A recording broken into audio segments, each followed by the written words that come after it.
story from that picture book on your desk? Huh? It's just some doodles. Fine, I guess there's no saying no to you.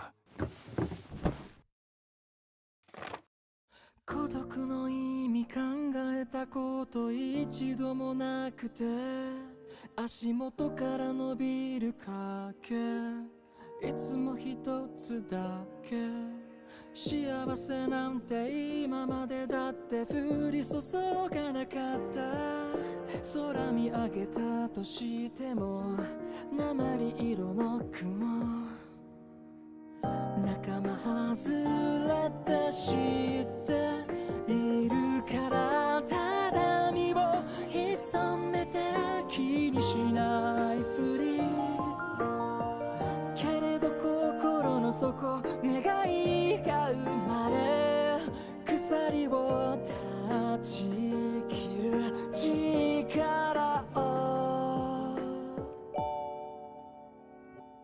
翼を広げ届け無限に続く空へ自由を知って生まれ変わる体で歩みを進め走れ憧れの未来まで風切り走る喜び見つけたから照らす日沈んでも闇にとらわれはしないこれからもきっとずっと変わらないと信じたいけれど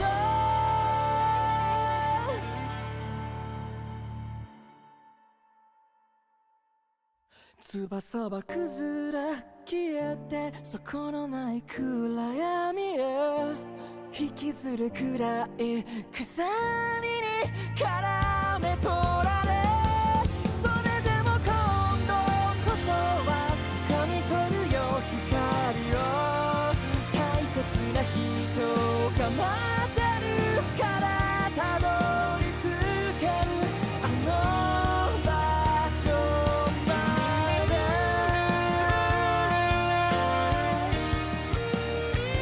走れ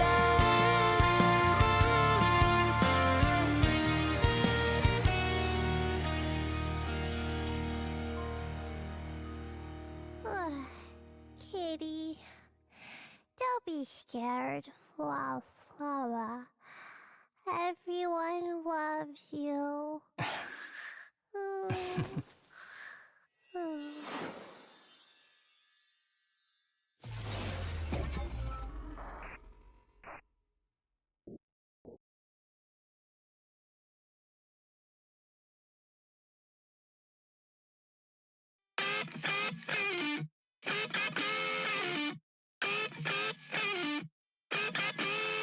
Gotta go. The lights are bright, it's time for me to hit the road. Gotta go. It's a secret, no one needs to know the end. Street lights blink like a warning sign. Got another late shift, but I'm doing fine. Workday done, but the grind don't stop. Suit comes off, time to rise to the top. Eyes in the dark where the shadows crawl. Make one small move and I'm risking it all. Heartbeat fast, so I move with the flow. But the night's still young, so you know I gotta go.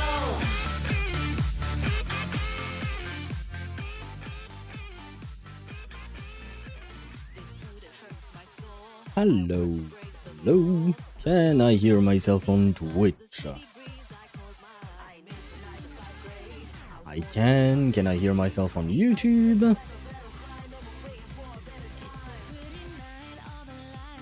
I can as well, which means that everything is working and I can switch scenes, except I first need, of course, to activate the webcam, getting flashbanged in the process. There we go. And something's wrong with my seat.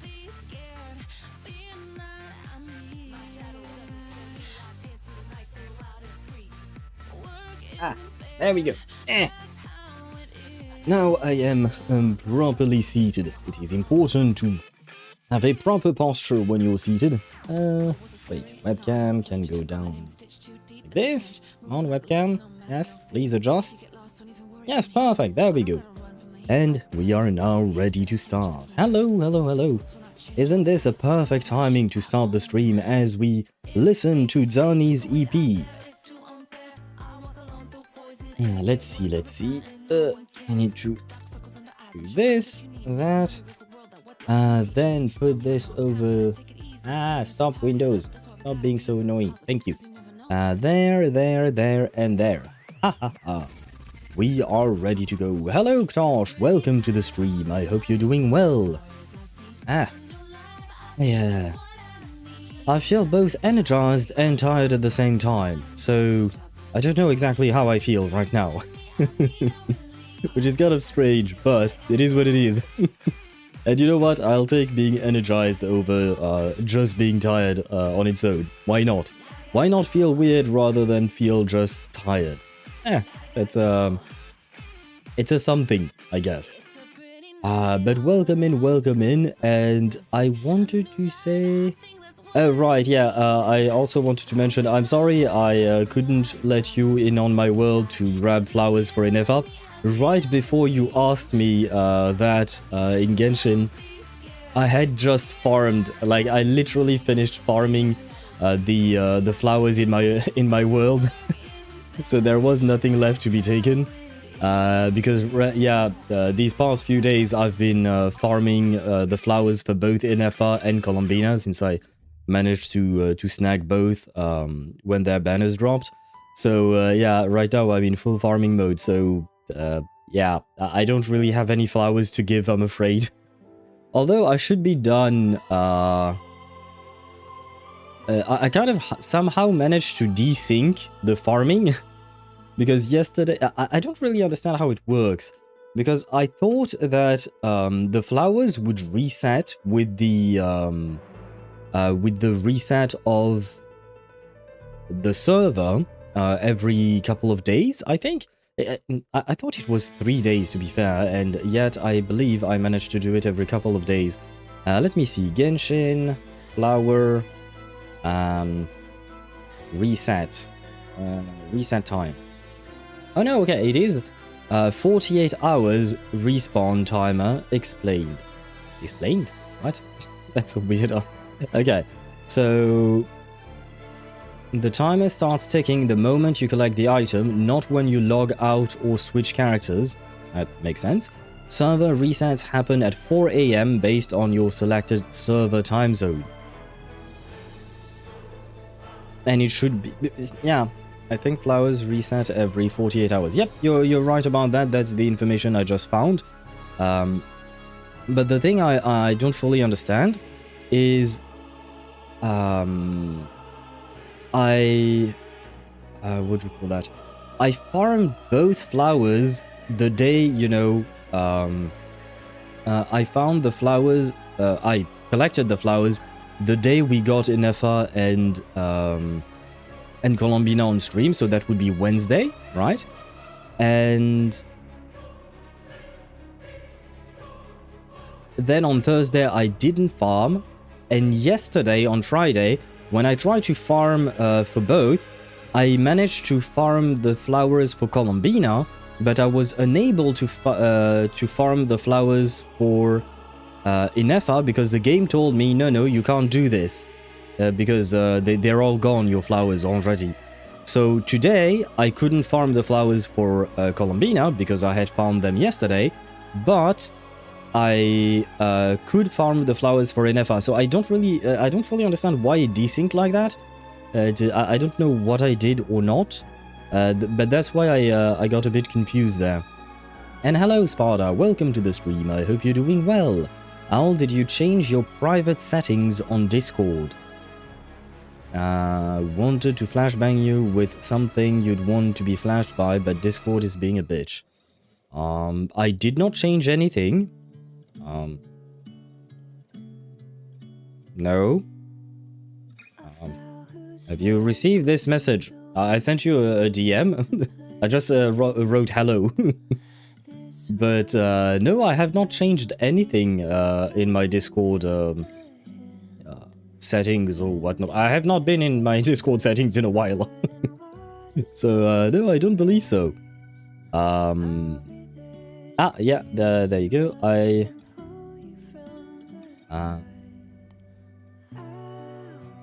There is something I see that that failed to send, and your message could not be sent. Discord detected that it may contain sensitive content which is not allowed in this conversation. I don't even know what Clyde is. What is Clyde?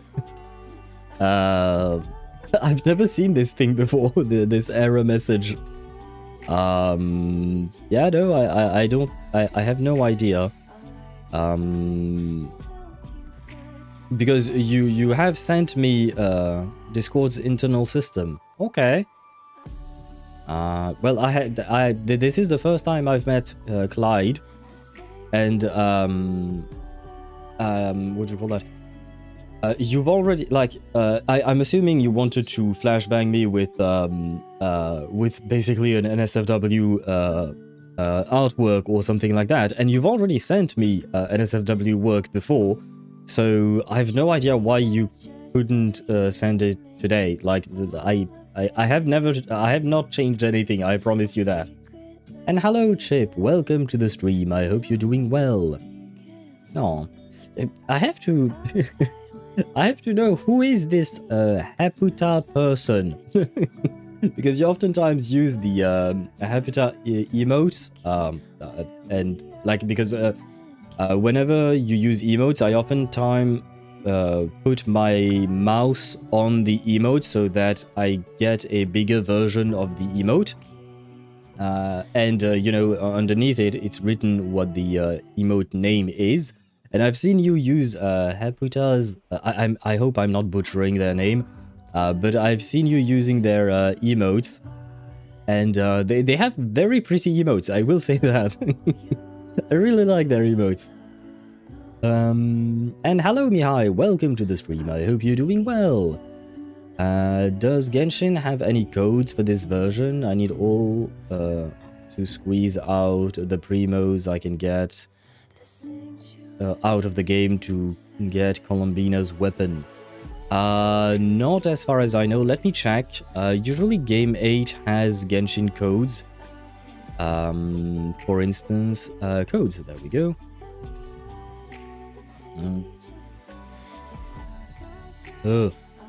Okay, you know what? Because there are a few codes, but I don't know which one you've already activated or not. Let me send this in.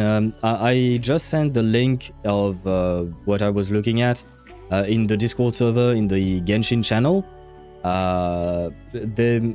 In there you can find all the currently active redemption codes for January 2026, and there are 1, 2, 3, 4, 5, 6, 7. I don't know which ones you have already used or not. So, well, that's up to you. But there are redeem links, so it is kind of easy with Game 8 to have all the links. But usually they keep that page up to date, so you should be able to you should be able to check which ones you have used or not. Clyde is a Discord bot.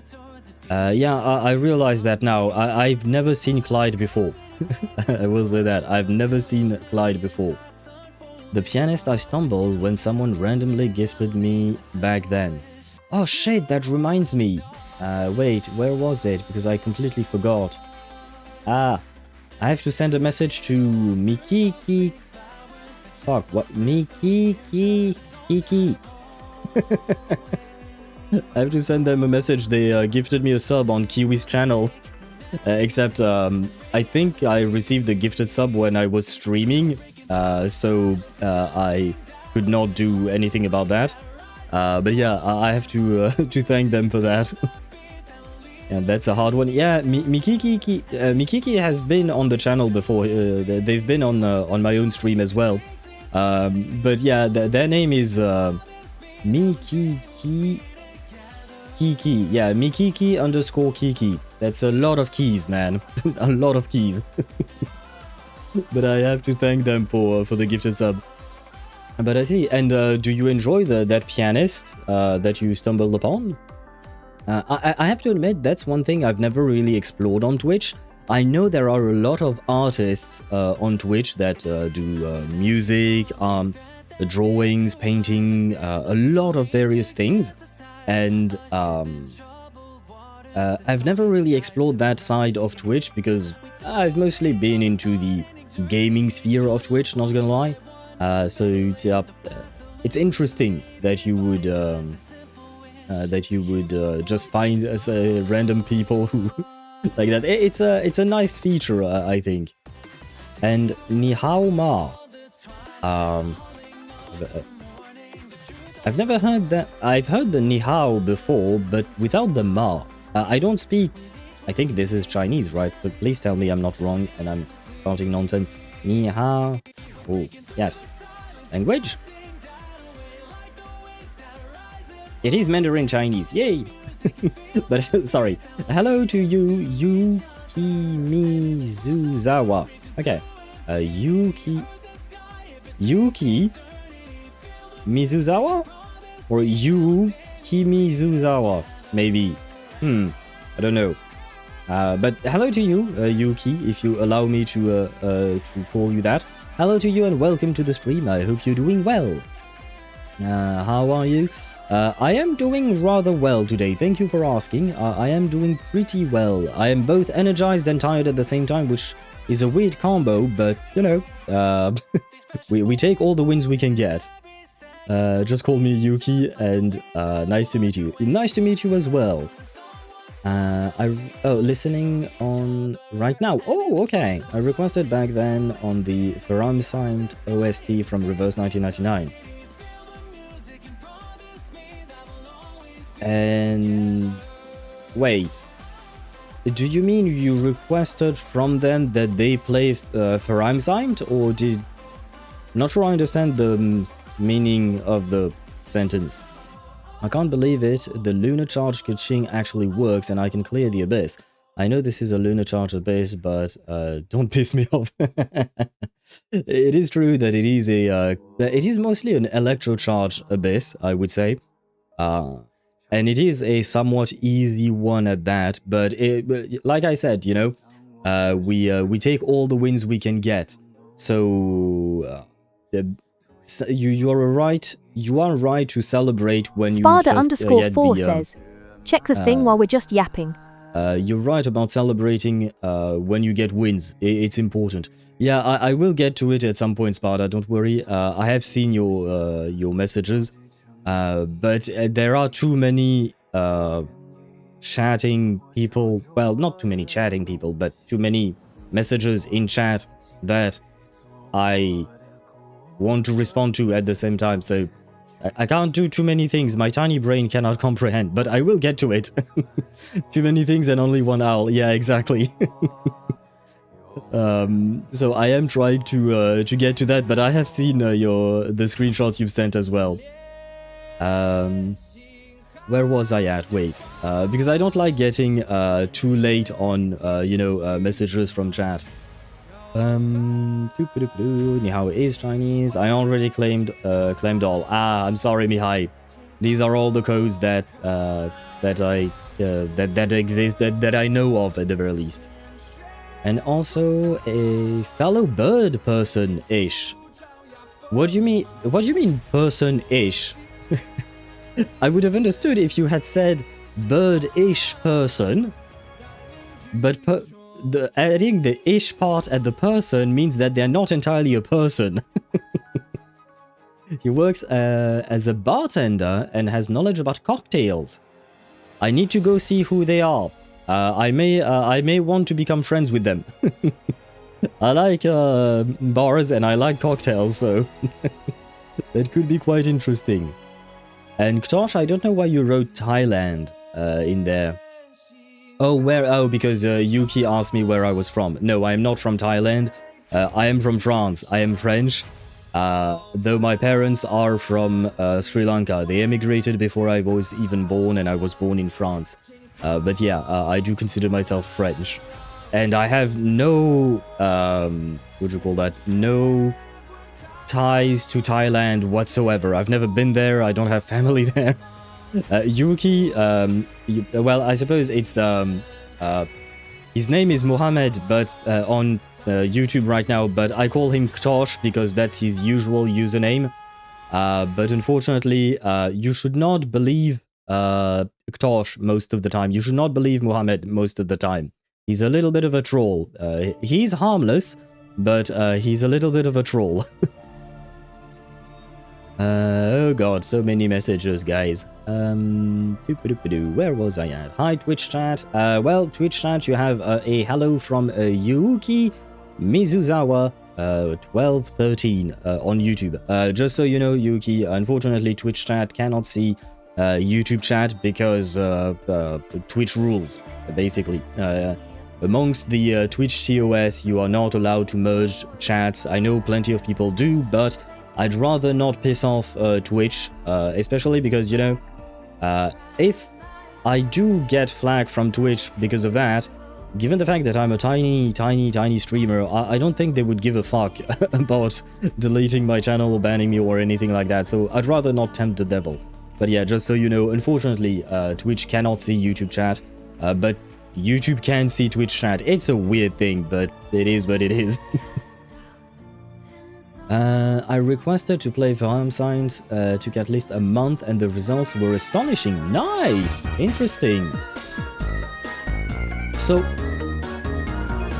wait, too many songs at once because of Gamer. But hello Gamer, by the way. My brain is completely scattered around today, so it's hard for me to focus for some reason. But hello Gamer and welcome to the stream, I hope you're doing well. And to reply to Chip, it's kind of crazy that they would learn the song to play what you requested. It's really nice, huh?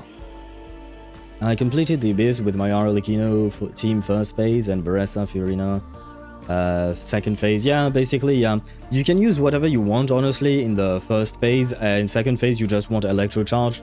Beressa is still a very strong character, so she would probably destroy this Abyss as well. Let me forward it to Reverse. Very well. I will probably listen to it after stream, but I thank you for the for sharing that, because I love the Reverse 1999 music. And Chip, what are you doing on YouTube side now? Why? Oh, let me quick jump in YouTube. Well, welcome to YouTube side, Chip. I only have the talents left for Ineffa, and then just get I know 2 more Ascensions and Artifacts. I know is fairly easy to build, if I recall correctly. So that shouldn't take too long, if I'm not mistaken. I mean, you could of course try and squeeze every single substat you can out of her, but it's really not a must. She doesn't deal damage. The only thing you need Aino for is consistent Hydro application and her existence on the team for the moon sign, right? So it's kind of just that. There is no what do you call that? There is basically nothing else. I'm learning French at university right now. I'm not good with it. Oh. Are you enjoying it though? Are you enjoying learning French? I don't know if I enjoyed it or not, because it is my first language, French. So I kind of, well, technically speaking, I have 3 first languages at once, because my parents talk to me in Sinhalese, English, and French all at the same time. So I kind of learned all 3 growing up without much of a say in it. But I hope you're at least enjoying it. I know French can be difficult for people who don't actually speak French originally. Like, for non-native, it can be difficult to learn. But I hope at least you're enjoying it. And wait, I have to read more things. Wait.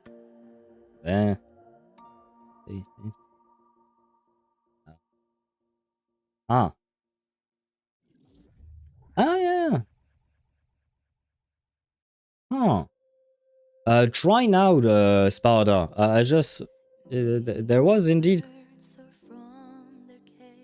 Ah, okay. I think it's because you and I are not friends on Discord. Because there is a specific filter setting for direct messages from friends, direct messages from others, and messages in server channels. But why did it change? Because I didn't change shit, and, well... I have seen NSFW from NSFW artwork from you before, so I don't know what happened there. Anyway, who was it again? I think it was her. Well, no, there were quite a few of them. Anyway, not the point. Not the point. We need to get another owl to deal with technical side in the background. I wish I had. Yes. Oftentimes I wish I had someone to help me out with these technical stuff. Although I mean, I know you're talking about like being able to multitask and having a second person to do that at once. But honestly, I do enjoy the technical aspect of streaming. It is a bit headache-inducing sometimes, but I do enjoy learning about these things. This electrocharged lunar charge team with Veressa is low-key more powerful than Veressa overload with Durin. Really? Well, I guess I mean I guess it kind of makes sense, right? It is because lunar charge basically it might sound stupid, but basically lunar charge is the new shit, right? And usually newer shit is better. Usually that's how it works. Because Overload has not really seen that much of a would you call that much of a buff. Like the only two characters that change Overload a tiny bit are Chevreuse and Durin, but the fact is that they're not, I mean, they're just basically replacing Viridis and Venera, so it's not that huge of a change, kind of. So yeah, I would assume that Lunar Charge would be better indeed. It's fun to learn different languages. I like learning new things. I already know around 6 to 7 languages. Oh god. Of course. Muhammad, or as I call him, Ktosh, is he's young. He is young. He has yet to learn the ways of this world, and unfortunately there are some jokes, if you want to call them jokes, such as the 6-7 one that he seems to enjoy for some reason. I still do not understand what is funny about that. I have seen videos on it and all of that. I still don't know what the fuck that means. I mean, I know what it means, but I don't know why it's supposed to be funny. I do not understand younger generations. Maybe I'm too old. I don't know. Oh god, Chip, you almost... Chip, I like you. Please don't do that. Please don't do that. Do not make me dislike you, Chip. I don't dislike Ktosh because of his 6-7 jokes. I'm just kidding, but please not you too, you know? We need to get you a secretary. For some reason, the first secretary I thought of was Shion from that time I got reincarnated as a slime. Have you... do you know who I'm talking about? Shion is a purple Oni woman. Well, she's not purple. Her hair is light purple and she wears a purple suit. But she is Rimuru's secretary. And yeah, I wouldn't mind having her as my secretary. I unfortunately do. What do you mean, unfortunately? I personally love that anime. And I like her as a character. I wish she had a bit more development than just, oh no, she can't cook and now she can, and etc. Anyway. But I actually genuinely like her character. And I really enjoy the anime overall. One thing I absolutely love about that time I got reincarnated as a slime is the sound design. Like the hits, when, you know, they use magic and stuff like that, the magic goes absolutely insane. I love the sound design they used for their sound effects. And hello Quillo, welcome to the stream, I hope you're doing well. Wait, Quillo, I will... Well, you just said hello, and I said hello as well. But I need to go back in time in chat because I've missed the messages. Too many people speaking. I'm what do you call that? I'm at a loss. So, what happened with Discord again? Basically, Sparta wanted to send me some NSFW artwork, I would assume. And for some reason, Discord prevented him from doing so, and apparently there is a setting for sensitive material, and there are 3 different settings for it. You can block it from coming direct messages coming from friends, direct messages coming from others, and stuff in servers. And for some reason, mine was turned off. Like it's basically Discord switched its own setting so that I could not receive NSFW stuff from others, because apparently Sparta and I are not friends on Discord, which doesn't really matter. But the problem is that I never changed that setting in my life, and yet I have received NSFW stuff from from Sparta before. He has shared some things about the Herta, for instance, or other characters. So I genuinely don't know why or why this happened. Where was I at?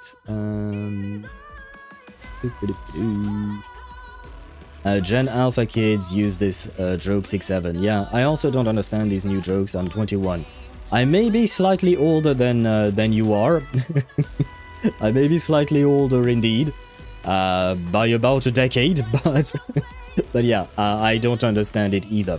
Tosh, on the other hand, is way younger than both of us, so that explains it. He's definitely well, I guess Tosh is Gen. I never remember. Is Tosh? Are you Gen Z or are you Gen Alpha? Yeah, me too. I'm 20. Yeah, no. Ktosh is not 24.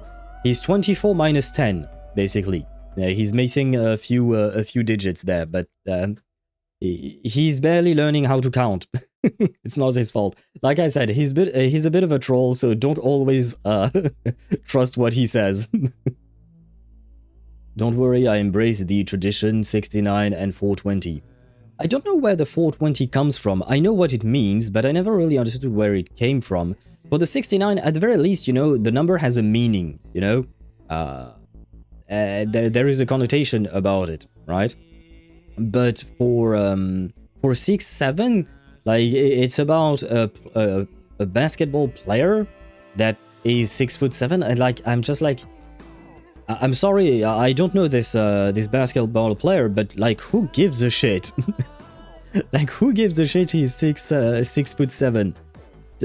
Like, how is that important? Gotcha thing. Now it went through. Yeah, I changed the Saturday. Oh god, yep, I'm not showing that on stream. I am not showing that on stream. But I thank you. And I guess you did it, you know, because every time I say I'm getting flashbanged by my webcam, because there is a ring light on my webcam, and every time I say that, you say that I wish I were being flashed by Zani. Well, for those of you, basically everyone else who don't know, because you're not in my Discord DMs with Sparta, he may or may not have sent me an NSFW image of Dani. Very NSFW, heavily NSFW image of Dani. CH1, the second says, "Oh tarnished one, share thy one source." I can send it to you on the in DMs. NSFW stuff is not allowed on my Discord server, but I can certainly share that with you in DMs. That's oh god, no. Oh yes, there we go. There you go. Our DMs range from me ranting about politics with very strong opinions to NSFW. Yeah, the DMs are very, very different. Yeah, share it with me. Oh my god. Do you mind doing the sharing, Sparta, since you have, I mean, you have the original image. I have the image too. But between chatting with people and doing these too many things I have to do at once, you know. I don't mind one saying thank you. Thank you. That will make my life easier. Because if I have to find what do you call that? Everyone asking for the image. It's a tasteful image. As I always say with artworks, it is too big. You will see once you receive what Sparta has to send. You will see, in my opinion, the boobs are too big. But it is what it is. It is how people draw anime characters, unfortunately. Well, I say unfortunately because it doesn't suit my personal taste, but yeah, it is somewhat on the larger side. And it is even larger than Zani's boobs actually are in-game, you know. Where was I at? RGMZ, I read that. Yeah, 69 actually makes sense. Yeah, there is something to it, you know. Same thing with even with 420. There is something to it. I know there is an origin to that specific number, but 67 there is literally no meaning whatsoever. It just like, for me, it's really the definition of pure brain rot. You know, it's really pure brain rot, which is, well, I guess it is what it is. It's not something I can change. So wait, so Chip wants the NSFW image, Mihai wants it as well. Can you play an overload team? Do you mean me, Quillo? Yes, I can. I have overload teams. You can... I'm not sure what your question is exactly. Yes, you can, as long as you have... I will say the best overload teams are with either Chevreuse or Durin in it. Without one of the two, I highly advise not to play overload, because the reaction itself is dog shit. The only reason it is made viable is because of these two characters. Without them, the reaction is useless. You might as well use Vape or Melt. You will get way better... what do you call that? Way better results. I don't know what I'm saying. Divided by politics, united by source. That is true. At the very least, yeah. Politics are a complicated subject, but our love of beautiful characters is one that unites all, right? Speaking of characters, I will launch the game. I know, once again, this week, I have to admit, I have shortened our yapping session at the start of the stream. I have shortened it because there is so much shit to do in Genshin at the moment. It's kind of hard to keep track. I was being way too optimistic when I thought that I could finish Genshin in 3 streams. I should have known it would take more. But hopefully I can finish it in 4, so hopefully we can finish today. I kind of doubt it, but I suppose all that. I suppose we what do you call that? We can try at the very least, you know. I suppose we can try. And yes, what I wanted to say is I don't know about next week. What would you call that? What should we do? Because right now there are two things. Says, got Sparda's photo added to my private folder. Thumbs up. Mine, I saved some too. But yeah, understandable, guys. Understandable. It is really well drawn. I will say that.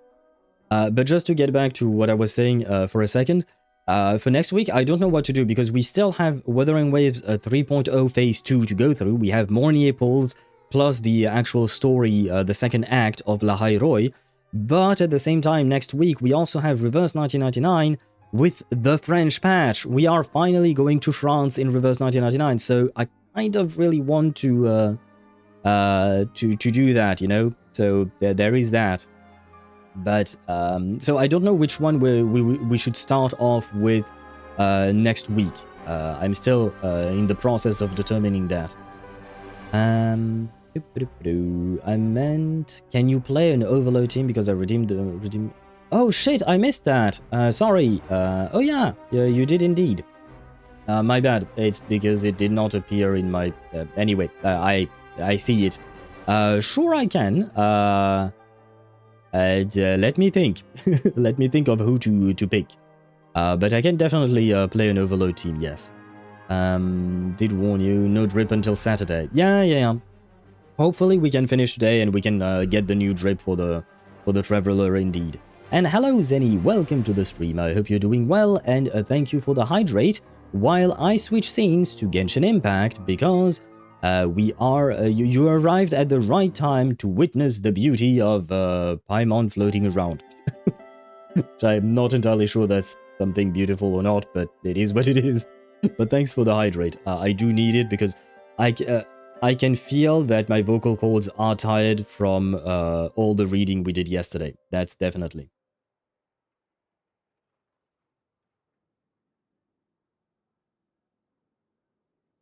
God Mornier, I will probably also go for Amy. I have no idea if I'm pronouncing I have no idea if I'm pronouncing that right, but good luck on getting Amy. I kind of want her as well. I am going to go for Mornier, but I might not be able to get her because I only have enough to guarantee a 5-star in the game. I don't have enough to guarantee Mornier herself. Playing an overload team. I kind of still want to play an overload team that kind of makes sense. Let's go with this. This is an overload team, but I want to play Arlecchino. Where is Durin? Durin? Where the fuck are you? Oh, there you are. No, you. Well, shit. If I have... Ah, I could do this. An right? insurmountable problem, I presume? Oh god, the sound is weird. Oh yeah, because I tried one thing, which is to, what do you call that? Which is to, uninstall my headset driver, because I had issues with it, so I completely uninstalled it. I did not reinstall it just to see. And...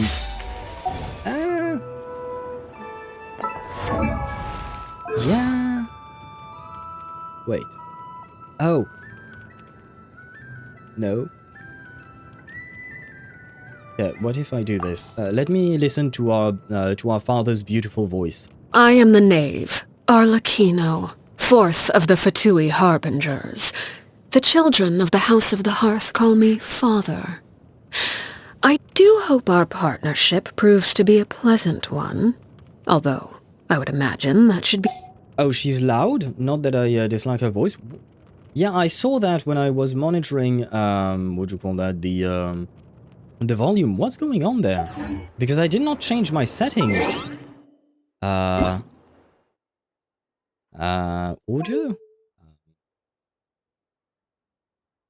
Paimon coming in! Paimon coming in! Is this level okay? Can No, you hear there is Paimon? that. Oh god. Yeah, sorry about that. I don't know why that is the case. Because I didn't change my audio settings for Genshin Impact. What? I was happy because, you know, things were doing okay, you know? When we started stream, everything was fine. But no, I guess not. Radio station restart? Yeah, maybe. Well, Zenny, you arrived at the right time to see that my stream is broken. Give me a second. I don't know what's going on there. It doesn't really make sense.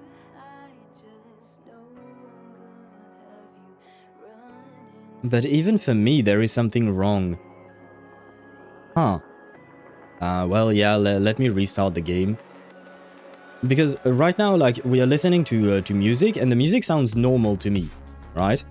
The music sounds normal, but the game sounded weird for some reason, and I don't know why. And the thing is, yeah, the volume for the game was really loud as well. I could see it in the in OBS, and it should not, because I didn't change anything in OBS.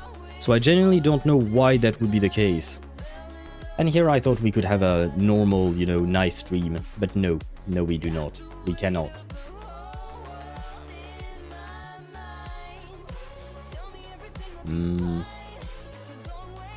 Yeah, give me a second. We're going 180p audio chat. Hack it up. Hopefully not. Let me check.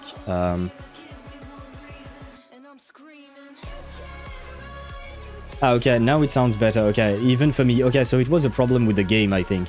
Let me check.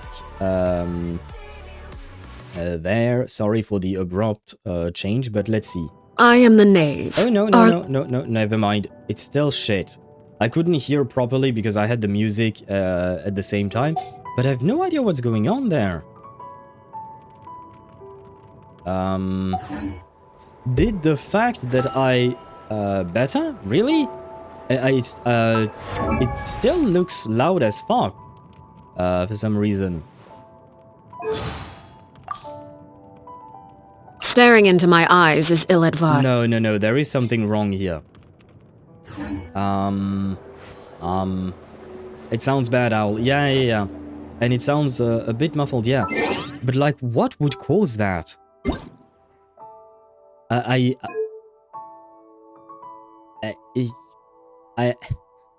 What would cause something like that? Device that Owl uninstalled. How is my, what do you call that? My headset driver changing the audio of the game? Especially because I listened to... No, I listened... I don't remember. Okay, well... now Arley is tweaking. Yeah, I could see the animation. Check systems audio. Yeah, I will check. I don't know what's going on there. Why would it interfere like that? Let me restart the game again. But before I restart it, let's see what's wrong with the audio.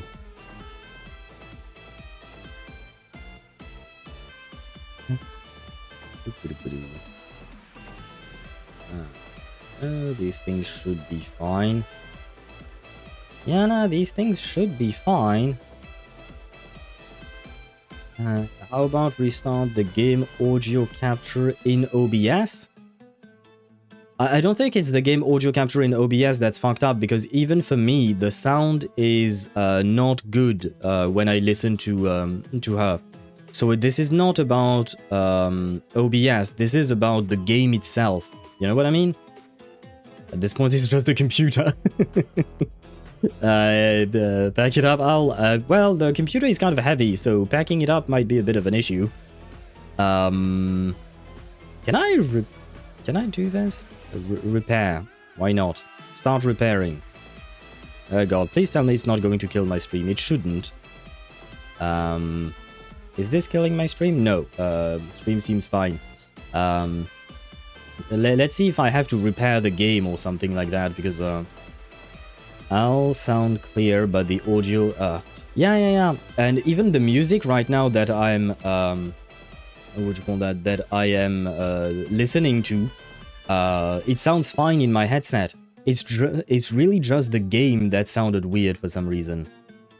It just checks your game files, but it may take a while. Yeah, I know, but one of the issues I had before, it was with my previous computer, to be fair, but it's still the same hard drives. But the fact is that if I downloaded an update during stream, it might kill my stream. And I don't know if it was... No, it couldn't be my internet connection. I think it was mostly because of the hard... I don't know. But it seems fine, so we take those, I guess. And you sent me more DMs? I will say the second one is more tasteful, Sparta. The second one is more tasteful. Still NSFW, slightly less, I guess, maybe. But more tastefully, the pose and everything is more tasteful in my opinion.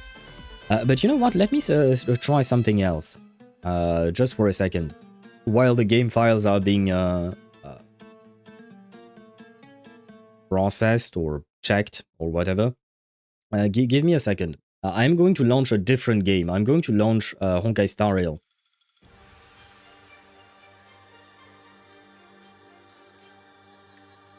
Chip says, Bible. The Bible says, thou shalt share your blessings.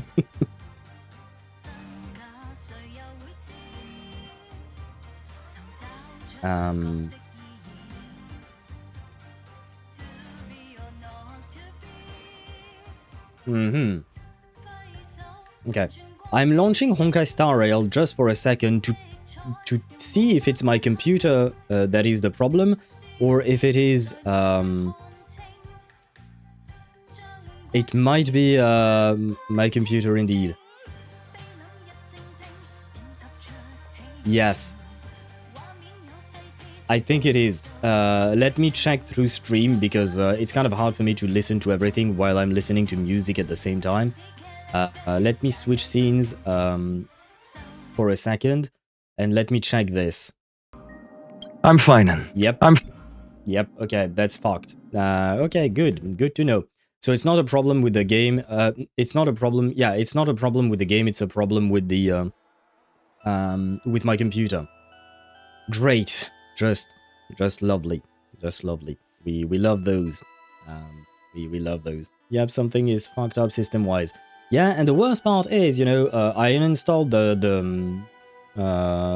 that driver. It's a driver for my headset. It should not what do you call that? It should not do anything. You got an audio controller? If you mean by that a separate device for audio specifically, nope. I just have well, nothing. You might have to reset to default.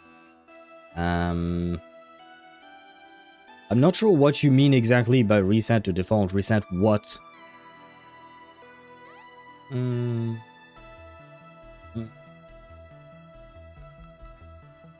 What if I do this? Does that change anything? No, because that means I shouldn't be able to hear that.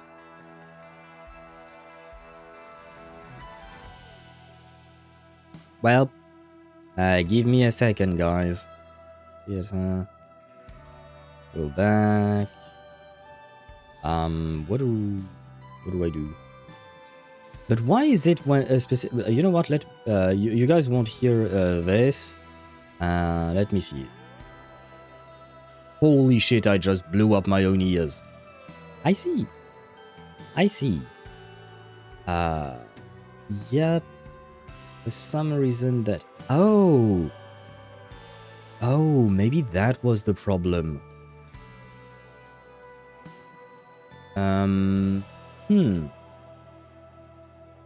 Aha. I'm so confused. Okay, well, let me try again.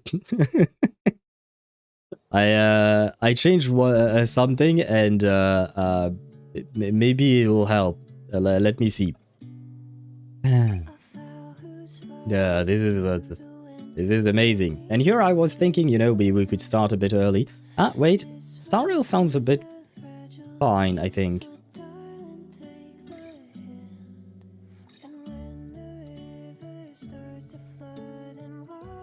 Yeah, not entirely sure, man.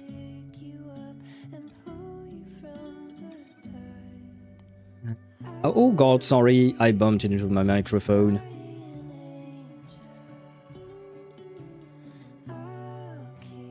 Yep, okay, I know what... I won't explain exactly what the problem was, but I think I fixed it. Let me switch scenes to Honkai Star Rail just for a second, because Genshin is still verifying its files. But let me see if the voice for Finon right now is good. I'm fine. No. I'm fine. It's still not good for you now. What the... What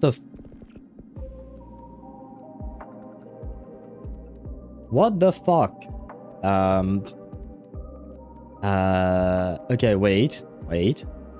Maybe I have to change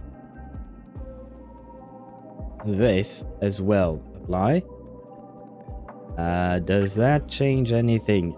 Be careful. I'm fine. No, it's not good. It's still not normal that it would go all the way up there. Because I can see, like, you know, the audio, not wave, but the... Well, I don't know what... The graph, I guess. I don't know what to call it. But it shouldn't peak into the red like it is right now.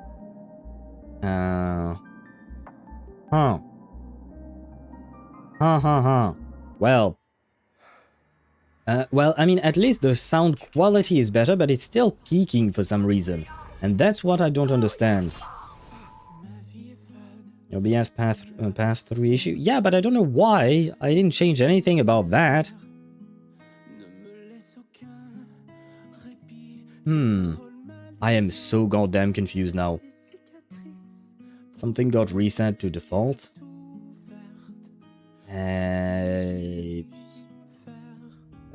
maybe. Jack.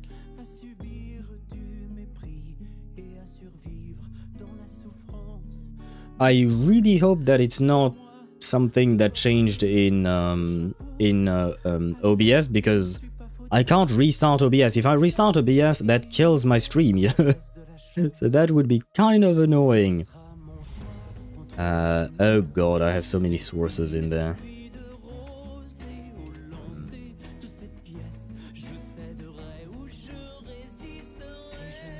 Yeah. This is going to piss me off. Well. It's better, I think. Yes, no. It's still... I guess maybe I should just... What do you call that? Reinstall this goddamn audio driver. But it's an audio driver for my headset. I don't understand how it completely killed everything else. That pisses me off when you have... well, never mind. Not the point. I was happy today, you know? I was happy and everything was fine, and then nothing was fine anymore. Well, let's try... fucking hell, man. Headset will affect every other audio system. Yeah, well, it shouldn't. Oh my god, because that... Nah, well, never mind. Let's see. Hopefully I won't get cut off, but we'll see. So something got reset to default. Yeah, I saw a few things that were, but I... wait. What about you? Ah, stop. Yeah.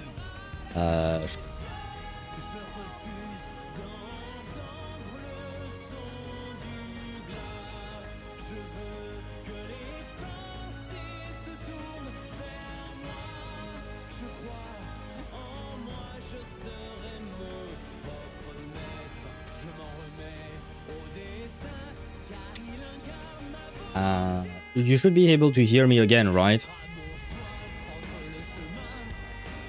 You should be able to hear me again, right? I think.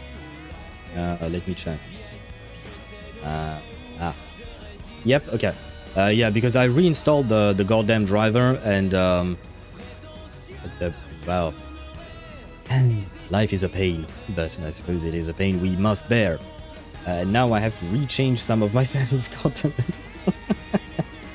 Oh no, I wanted to finish Genshin today, not deal with audio issues.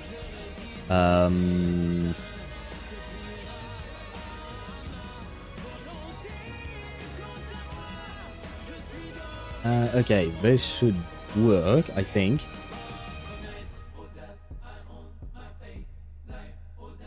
Yeah, I think I was like this in terms of settings. Okay. Let's pray that this fixes it.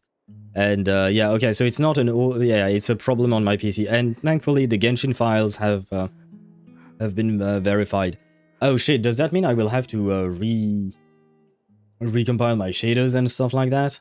Hopefully not, because, well, I mean, it doesn't take that much time, but still, it's kind of a pain.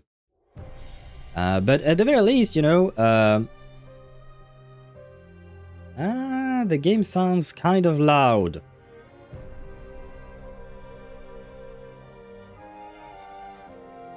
Wow, the game sounds incredibly loud. Okay, I can see why. Okay. Let's see.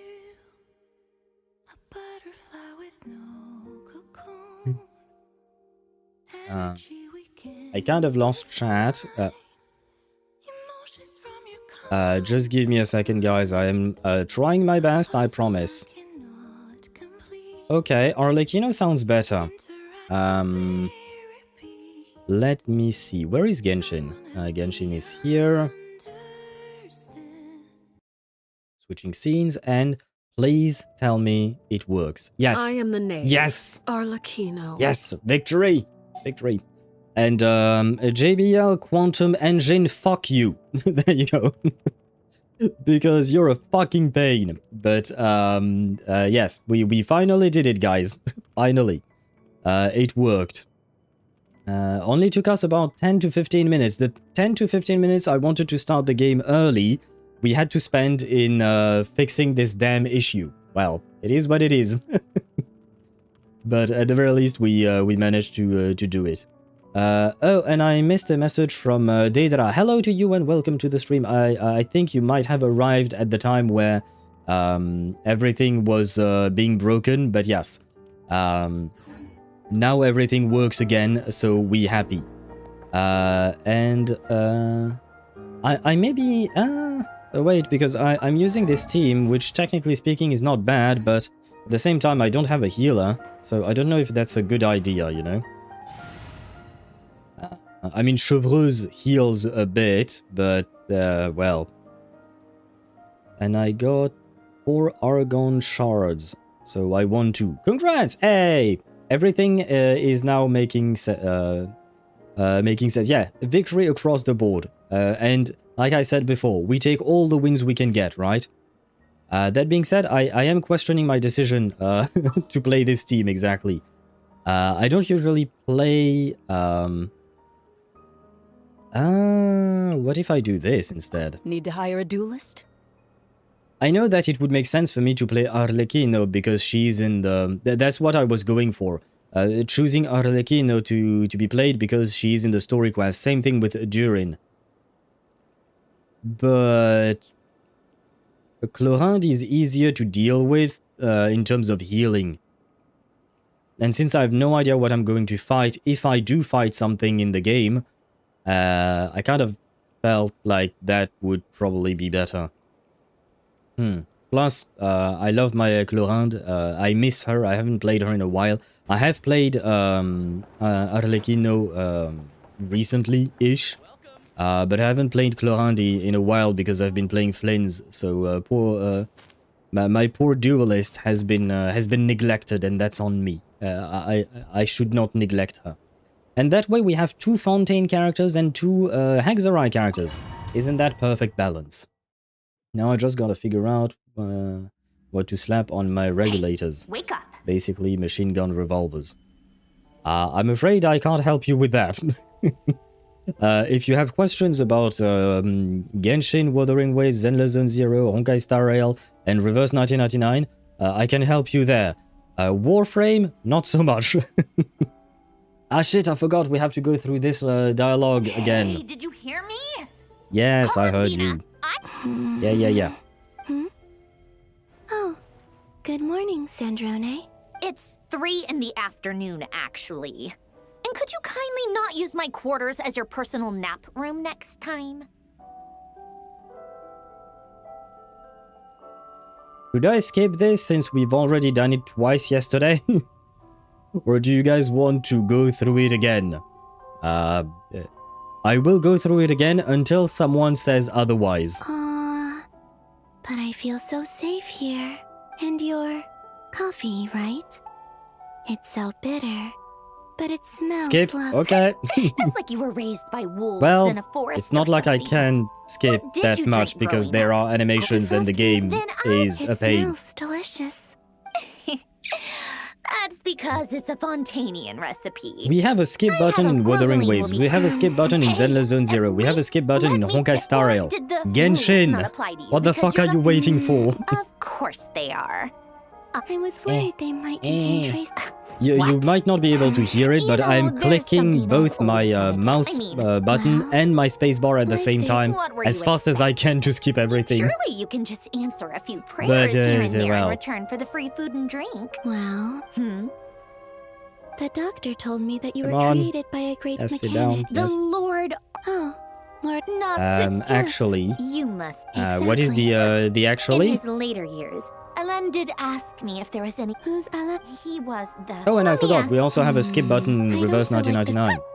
We have Not to burst a your skip bubble, button in but every no single such place goddamn game exists in the except, world. Now, what do you take call your that? Except snacks and Genshin for some scram. reason. Sandrone Stone, yes. I suppose yes. I mean, she's kind of always like that, isn't she? Did I? Of course. I dreamed of a Sandra. I miss you back there.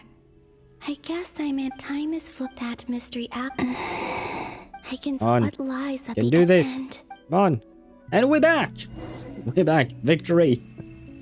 Oh man, I wanted to start the game and restart the quest like 10 to 15 minutes early, and eventually, and what actually happened was that we started the quest 10 minutes late. Great. Isn't that lovely? Yeah, no, you can't tell me that she's not faster here than she is. Yeah, no. In Quest, she's faster than she is in the overworld. This is her speed when she's sprinting, so you consume your stamina. This is not her speed when she's running around normally. Okay, yep. I see what they've done. I'm kind of disappointed about that, but I suppose it is what it is. It's getting harder and harder to use my power. Thank God she added to use my power at the end of that sentence.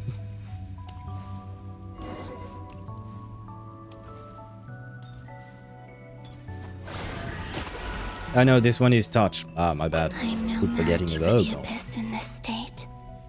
I need to avoid the contaminated fragments.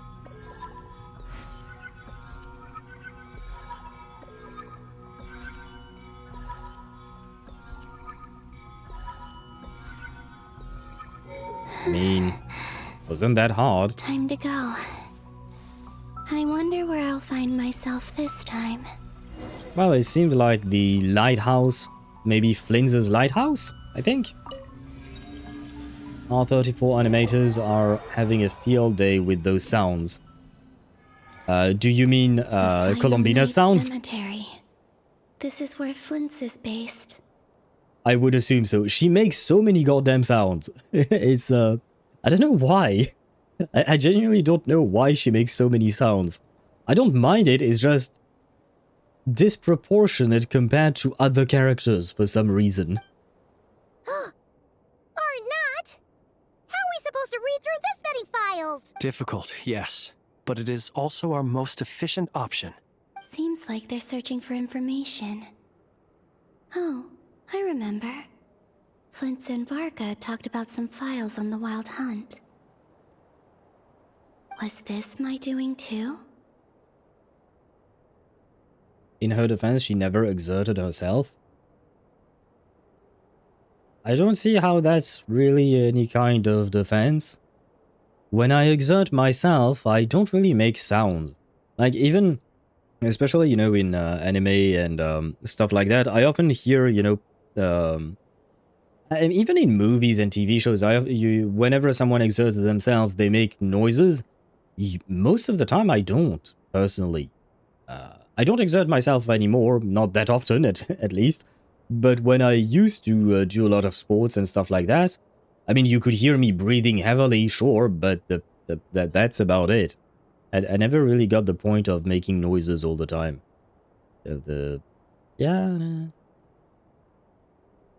Yeah. Unless I'm trying to make a joke out of it, or something like that, I guess. Maybe. To expose the true intentions of this Rereer, we need to dive into Nod-Krai's history. She goes beyond what her actual upper limit is. Yeah, I get that. Why not? She seems to be doing that a lot, though. I mean...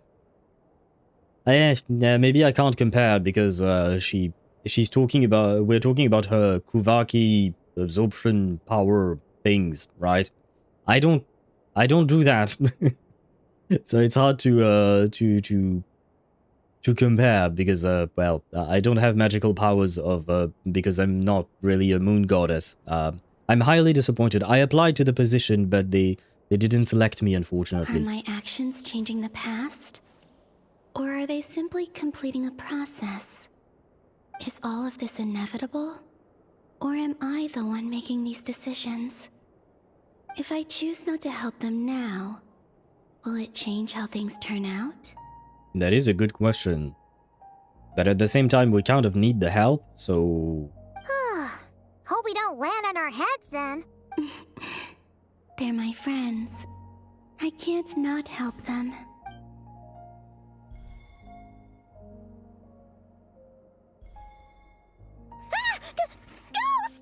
I kind of wish the book fell on Paimon's head. I know it's mean, but I feel like it would have been funny if it happened. And the other one was... here. Hey! Another file's moving!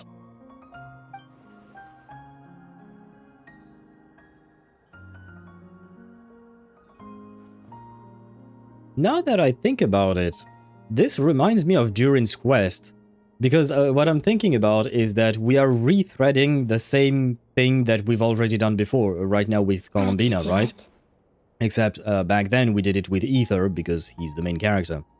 And with Durin's quest, his personal quest, we basically did the same thing. We retold the story of Simulanka, and then we added bits and pieces to that story. But there were a lot of... There was a lot of rethreading to be done, if you understand what I'm trying to say. Yeah. Is it a coincidence? And we did the same thing with HSR. When we went back into our memories with Constance. Huh. Did we do the same thing with ZZZ by any chance? Let me think. No, we did not do it in ZZZ. But you know that meme, if I had a nickel for every time something happened, I'd have 2 nickels, but it's weird that it happened twice. Well, here it happened thrice, in 2 different Hoyo games for some reason. Luanatar? You can sense my presence? Wait... Oh, and hello, Sadie Ways. Welcome to the stream. I hope you're doing well, and thank you for the follow. Welcome to our community of technically challenged people. So she's that familiar presence I've been sensing all along. Ah. So wait, are you going to tell me that Luanatar is going to be important? Because so far I've kind of seen Luanatar as a weird pet or something like that. I never really thought that Luanatar would be actually important to the quest. Could Luanatar be, the most important being of all times or something like that? Asmodee will bonk us back. Yeah, but we might enjoy it, Sparta. We might enjoy it, that's the thing. And hello indeed, Sadie. I hope I'm pronouncing your name properly. I think I am. She's always been by the Traveler's side. That explains why the Traveler has been there each time I've entered the past. But why Luanatar? Is it because she has a connection to me as the Moon Goddess's familiar? If so, why not any other Kuhenki? I mean, I was right. A familiar is some kind of pet, right? So... That's more of the same weird light.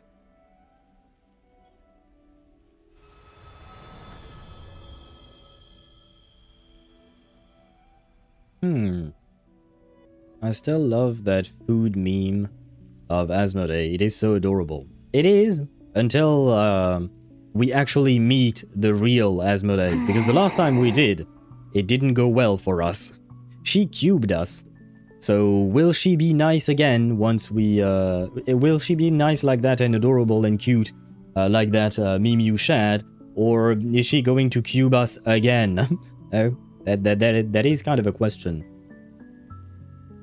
I mean, at the end of the day, what if the cutscene that we saw at the beginning of the game is the start of the time loop?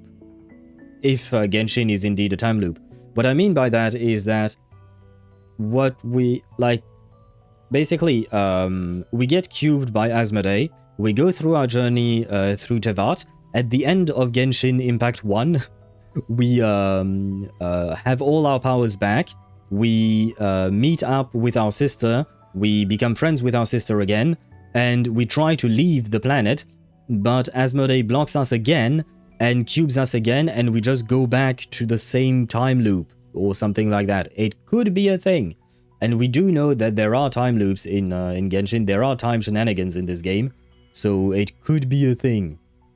Elio help? Could he help? He probably... I mean... But the thing is, we've never seen Elio have we? So we don't know if Elio can talk. Well, I mean, I guess it can. It has to. Otherwise, how would Kafka and the others do what they're doing? Because we would need instructions. We would indeed need help. I cannot sense any power up ahead. Just a void, stretching out into infinity. Unless you're talking about, oh.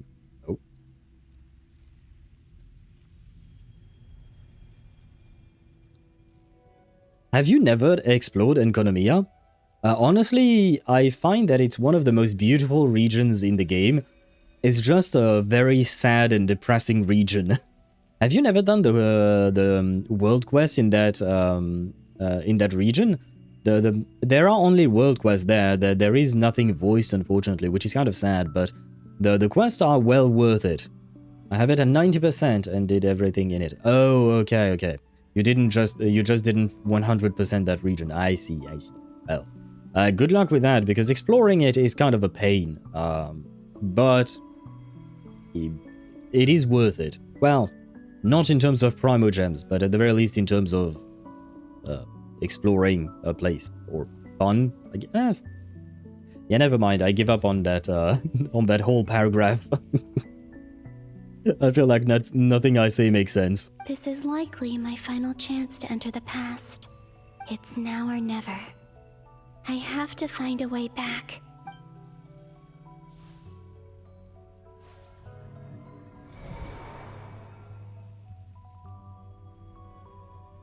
And I have to find whether or not... Easy Island? How far back in time is this? And I have to find out whether or not Dottore wants to be my friend, or if he wants more out of the relationship. Where's Luanatar? I can't sense her presence this time.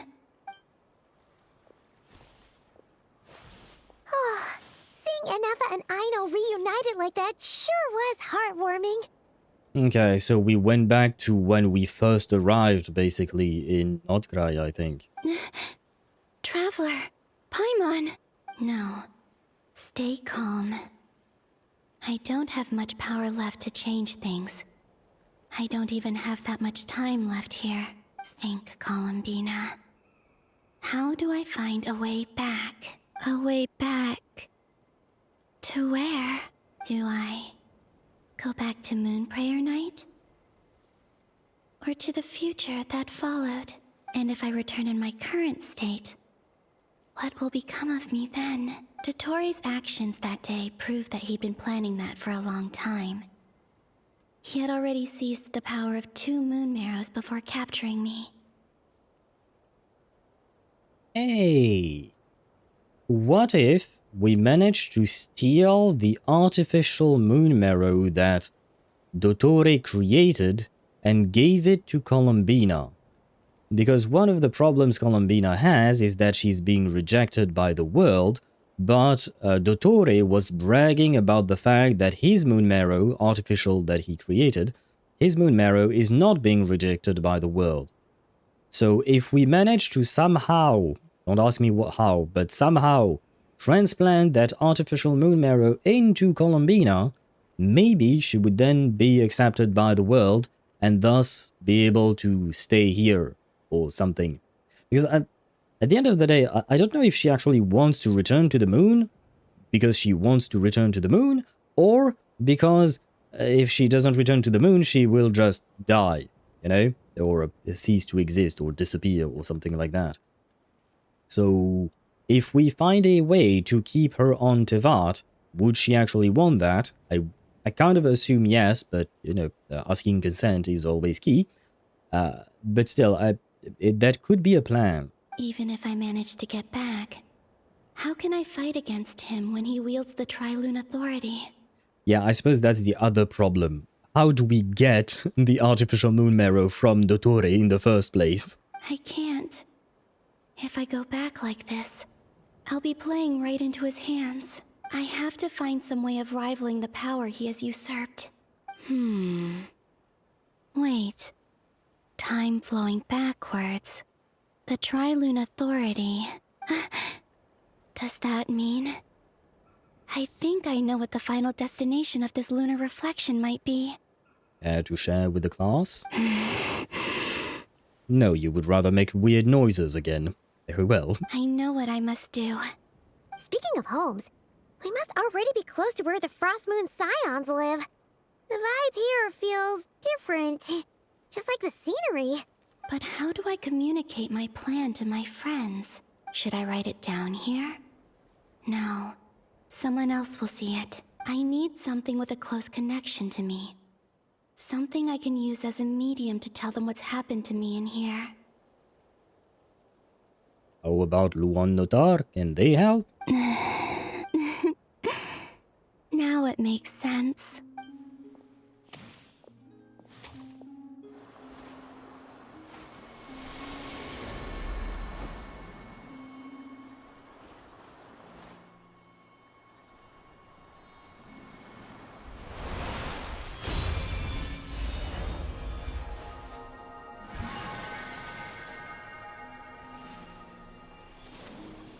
So she created Luan Notar? Hey, what was that? I feel like some sort of breeze blew by, and then the petals suddenly turned into... Huh? It was I who brought Luanatar into being. Okay. I gave up a piece of my own soul to create her. Does that mean Luan Notar is your daughter? Of some kind? That's why I could sense a familiar power from the moment I entered this space. It also explains why she's been present in every past location that I've entered. Because we have a deep connection. Yeah, she kind of looks like you. Not really. Hey there! What's your name? And the reason why there are no more gates to the past after this point is that Luanatar hadn't been born then. No wonder I sensed the trace of a blessing when we first met. But I still didn't recognize the soul hidden within you. Back then, I was just a little lost dove. I had yet to become Columbina Hyposelenia. Go on now. We've got stuff to do. Best you find someone else to hang out with. That's kind of mean. The fact that Paimon rejected Luan Notar. I guess maybe Paimon felt threatened back then because it was another cute little floaty thing. Maybe she thought she would get replaced by Luan Notar. And the first thing she did is kiss the traveler's forehead. Yep. That is actually kind of... well, I guess we are friends, but I do wonder why she would do that. I mean, like, why is the... Maybe Luan Notar, being a part of Columbina's soul, carries her own feelings, which means that Columbina wants to kiss the traveler, but she can't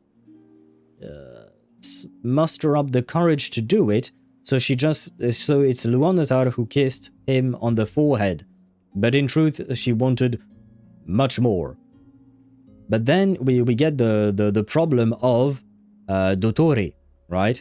Because right now Dottore is trying to seduce us, right?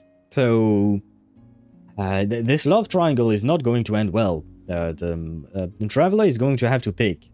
Well, I guess he already did. Never mind. I don't think the traveler is very interested in Dottore, to be honest. But Dottore seems to be very interested in us, so... Who are you betting on, Deidara? Who will win, Columbina or Dottore? Who do we end up with at the end? I kind of already have the answer, but, you know. Hey, you scared it off. I'll be counting on you. Remember to stay by the traveler's side, guide him, and help him in my stead. Oh, and bring him to the garden where the moon prayer blossoms grow. There's a little lost dove there who will need his help. As long as it is not a Charmony dove, I am fine. Everything will be fine. Go on. You too. Go and live your story. As for mine, us go in a different direction. Well, yeah, kind of quite literally, given the fact that time is going backwards for you.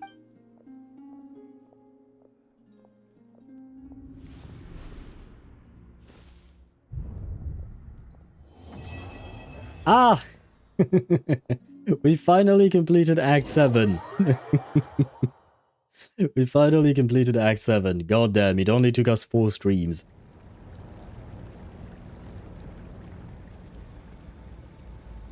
How would you like to experience the thrill of never being held accountable for your actions? You could crush people like ants without consequence, or tear off their heads or limbs as you please. Yeah, Dottore, I think you misunderstand. Ether has something called a conscience, so he doesn't exactly want to do any of these things. Yeah, Dottore is not really a people person, is he? He doesn't really understand how other people work. Slaps down, Charmony Dove, copy pasta. No, Spada, I will delete your message if you do it again. No, leave Sunday alone. He has talked about his goddamn Charmony Dove enough. We have had enough of the Charmony Dove. And what was the other one? Oh, right, the Allegory of the Rave. Thankfully, we don't have anything... strangely enough, it always happens in a HSR, right? The thing that repeats itself again and again. The speech, I mean, that repeats itself. We haven't had that in Genshin or in ZZZ so far. So, are you ready, though, Spada? Are you ready for whatever the next speech that gets repeated countless times, but in 4.x when we get to Plan Arcadia? It would be so funny if we had a third meme to go around about HSR. Like that. Dumb question? Yeah, I know, Data. We are going to end up with Columbina. The choice is easy indeed. Believe me, such a life is but one small step away. Yeah, but you don't... Stop yourself and ask yourself, does the person in front of me want that? Like, is it interesting for them, you know? Yeah, well. What point is he trying to make? Freedom? But the freedom to kill? To do evil and get away with it? Why would you offer me that? The creation of a world is the ultimate scientific experiment. I have taken my research to the highest level, where I shall be not just a god, but also a servant to many sacred spirits. I shall heed the truth and perform holy deeds. Bro wants to create a world? I mean, this is just speculation on my part, but even Fanes doesn't have that power. He had to go to war against someone else and steal their home in order to, you know, plop humans into Teyvat and all of that. I mean, I suppose Arlecchino was not wrong when she said that Dottore's... what do you call that?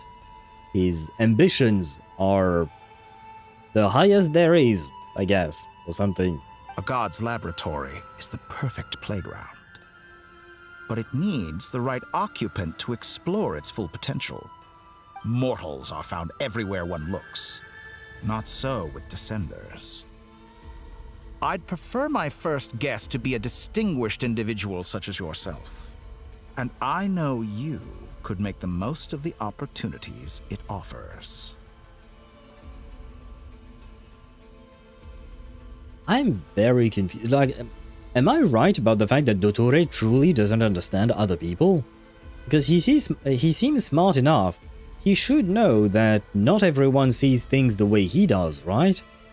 So the condition for entering the new world is to take innocent lives. The same dilemma that Rerir once faced. Could I really bring myself to kill others for my own benefit? Rerir did. And look where it got him. Yeah, it wasn't a pretty ending, was it? I mean, we don't know. Because last we checked, Rerir and Thelindis found themselves together in the moon's reflection and are making sweet, sweet love. So, you know, maybe it is a good end. Wait, but who does the Traveler make sweet love with? Because the only other person he cares about truly is his sister. So never mind, we're not going the Wincest route, no. Have you made up your mind? Yes, I refuse. I can't do it. Your playground is no place for me. You're putting your hopes in the wrong person. But we both know I'm not quite the hero you say I am either. I have my own reasons for the journey I'm on. And they aren't all selfless. You've grown a lot since we last met. But there are still things you are unwilling to compromise on. This will only hinder you. Why don't I lower my requirements a little as a gesture of goodwill? I'll give you a little time to learn to be a less noble soul. That'll make things much easier for you.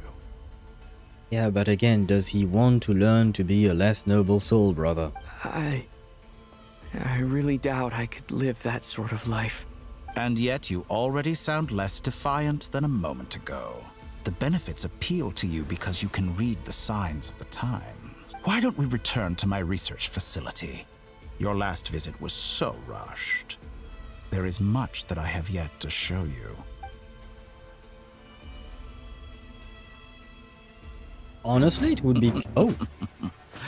Now to that question, Heroes don't attack from behind. Guess I'm no hero.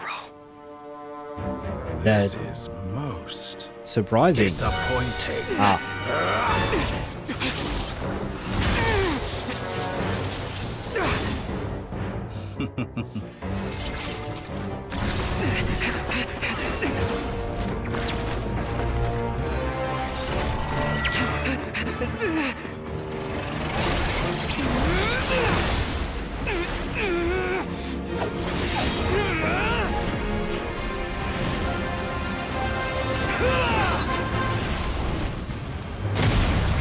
Bro.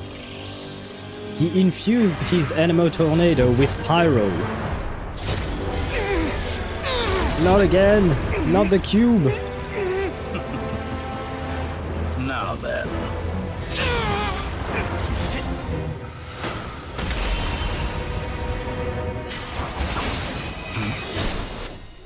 Is that Wanderer?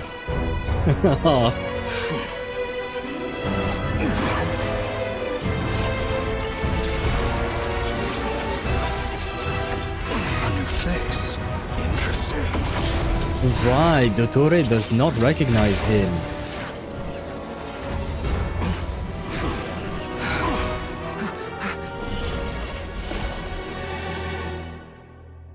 Maybe close the hole you made or something, if it's possible. Ether actually... Oh. Ether actually having the balls to backstab, gotta say, I'm impressed. Yeah, what I was going to say before the cutscene started was that, in a way, I kind of, a tiny part of me wants to see Ether accept Dottore's offer, because I would want to see an evil Ether. I know it's never going to happen, because Ether is the protagonist, so Hoyo probably doesn't want Ether, well, Ether or the Traveler in general. Hoyo probably doesn't want the Traveler to be a bad guy, right? But I feel like it would be kind of really interesting to see an evil arc to the Traveler or something like that. The fact his theme is playing too. Oh, it's closing by itself. Okay. Ah, well. As long as Dottore can't jump in to keep fighting us, we should be fine. Well, we got some evil from him with the backstab. I don't consider that evil, I just consider that smart, honestly. When you're facing an overwhelming opponent, you know, well, it's yeah, exactly, it's just a tactically sound plan, yeah. When you're facing an overwhelming opponent, facing them head-on is just dumb. I'm sorry, but like... maybe it's not noble or heroic or whatever, but like, at the same time, being a hero does not mean being dumb. And if you have to resort to specific tactics to achieve your results, I mean, it's not like Ether is killing someone in order to try and kill Dottore, right?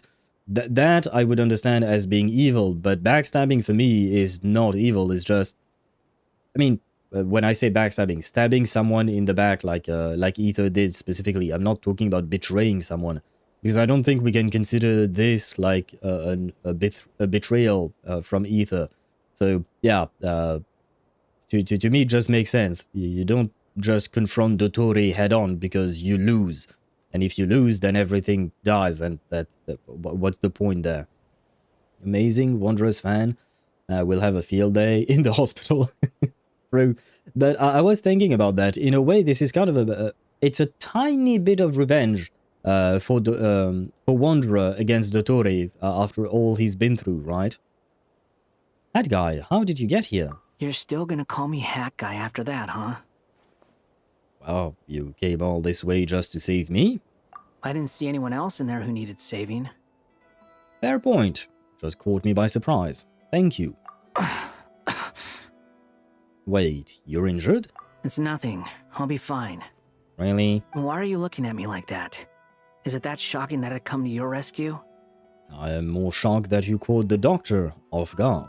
I owed you a favor back in Sumeru. Now we're even. Distracting Dottore was tough. I won't lie. He's not gonna fall for the same trick twice. That was my one shot. I'd hoped to use it to take him out. I'm gonna be honest with you, brother. I don't think you had any kind of chance of doing that. So, at least rescuing me is a win, because then we might have an actual shot later on to actually take him out. Heroes don't just stab. I think it sounds stupid, but there is a code. What the Traveler did is more of an anti-hero. Yeah, I get it. I get the idea of heroes not stabbing in the back and facing things head-on and all of that, but it is also just dumb. Like, unless you have the power of friendship, right? Unless you have the power of friendship that saves the day no matter what, sure, then in that case, your heroes can indeed afford not to stab people in the back, because even though the heroes themselves don't know about it, because, you know, that's something that we, players, readers, or watchers know, but like, you know, yesterday I was talking about Deku from My Hero Academia, but basically bro has the thickest plot armor in the world, so he can afford to be this so-called hero that doesn't backstab, that is honorable and all of that. But in the real world, there is no such thing as plot armor. I mean, I guess this is not the real world either, this is a game. But if you want your story to be somewhat realistic, then backstabbing it just makes sense sometimes. Maybe, for me, like, a hero should not default to backstabbing all the time, but when confronted with an impossible situation, then you use whatever solution you have, right, at your disposal. Because not using a solution that is right there in front of you, just because it goes against your code, means that basically you're not really standing up to your principles against, what do you call that, against the evil that you have in front of you. I mean, Scaramouche isn't still a good person. Yeah, yeah, no, I mean, he may have erased what he's done from the memories of the world and the memories of the people, but he still did the things he did. He still murdered an entire clan in Inazuma, and probably many, many more other things. You know, just because he erased himself doesn't absolve him of all his past sins. Yeah, but it is anti-hero stuff. Anti-heroes do whatever to save the world, people and stuff. Yeah, I guess. Or to me, the distinction between the two there for me is slightly different, I would say. But sure, I could see your point. Honor is irrelevant when your life is on the line. Yeah, I've always thought that as well. But when your life is on the line, like, your principles are all well and good, but at the same time, if you're dead, your principles, who gives a shit about them? They're like, seriously, you will be too dead to care about your principles. I never wanted to obliterate someone more than I do right now. Dottore doesn't recognize me, but his segments were originally made based on an analysis of my operational principles. I expect it's only a matter of time before he figures out what I am. So Dottore doesn't recognize Wanderer because he deleted himself from Irminsul. Did he really miss his only chance for revenge by saving me? Wait, does that mean that now Wanderer wants to get with us? Is that it? Do we have a fourth wheel in our in our love triangle? Is this becoming a love polygon? Why the long face? Hey, I'm not blaming you, okay? And I'm not complaining either. Rescuing you and killing Dottore are equally important goals. And like I said before, rescuing me means having another chance at killing Dottore, right? No, just a foursome?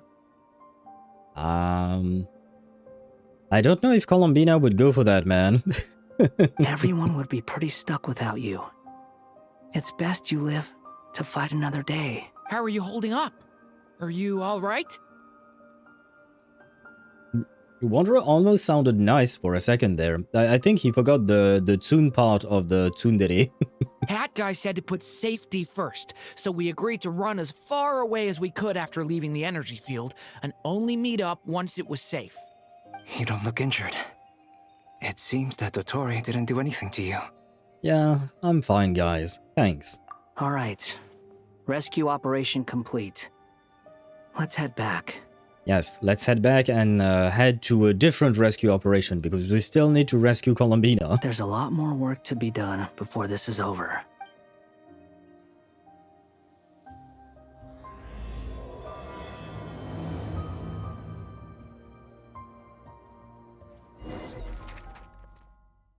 Holy shit, so many people. You know what? I will pick Arlecchino afterwards in terms of team building. I will replace Chlorinde. It just makes sense because of the story. Understood. I will bear the Tsaritsa's decree in mind. I don't see what's so awesome about it, though. Does he really think everyone else is as immature as him? I'm not stooping to Tartaglia's level. I thought you might say that. Why is she mean to Tartaglia? Poor child. What did he do to you? How's your progress? Quite promising, actually. That alchemist Albedo gave me a few ideas. Remember how I asked you to look up some files for me? That stuff on the Nazi-Kreuz Institute. René de Petrichor and Jakob Ingold.